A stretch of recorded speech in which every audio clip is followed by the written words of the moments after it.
A trip through Liberalville. Come with me on a trip through Liberalville. Call it what you may. The ghetto, the hood, the block, the trap is nothing more than the outcome of liberal policy. If the Negro in the ghetto must eternally be fed by the hand that pushes him into the ghetto, he'll never have the strength to get out of the ghetto. That's Carter Woodson, and it's the premise for this article. Now, when most people think about Liberalville, called by one of the aforementioned nicknames, they think drugs, crime, trash, and desperation, low-grade public housing, limited job opportunities, and no chance at a quality education. They just forget to look at the equation. People plus liberal politics equals total degeneration. You need a better tour guide. What's really there, the liberals had. People of all faiths, colors, and creed, all with a basic need to belong. See, it's the same song from 8 tracks to wax CD to iPod. Living in Liberalville is hard. Or is it? Let me tell you what I see when you remove the democratic elite. I see the poet. Feelings into verbs, action into words. A revolution has occurred in modern-day storytelling. His wit is hard to defeat, his desire makes it hard to compete, but his skill stays on mixtapes and side streets because we find value in the industry.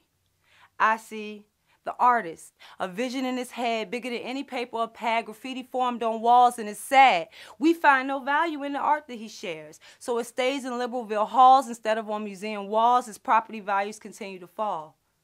I see the pastor.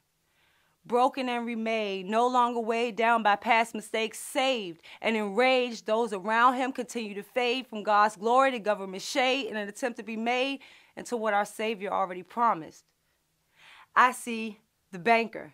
He never stepped foot out of Liberalville still. The boy can convert euros to yen and back to dollars again, accounting for inflation and taxation, trapped in a situation where he doesn't understand the value of his instant computations.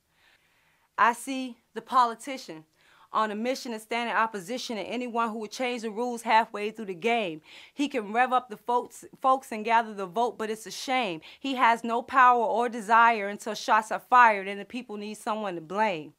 I see the lawyer, not court, but street-appointed masters of defense. Not bar, but street associates of common sense. In a pinch, he can play name that crime. He can list the charges, guess the verdict, and predict prison time. Dirty hands and deeds protected by a brilliant mind. I see the social worker. 2 kids of her own, 2 of her brothers, never doing for self, always for others. I shudder to feel such a back-breaking weight. Low funds, short supply, and empty plates. And a support system that says, wait, fall a little further, then we'll save the day. I see the psychiatrist. Oh, she may be whacked out, she may seem, but for free she'll break down your dreams whether you asked her to or not. She spots those who pass with a swift kick in the ass and says, hold up, not so fast. Your mom did it and so did I. The answer to your problem is not getting high, it's doing more than just getting by. I see a promise. I see a possibility. A promise and a possibility with a capital P, and potentially the only salvation for our community.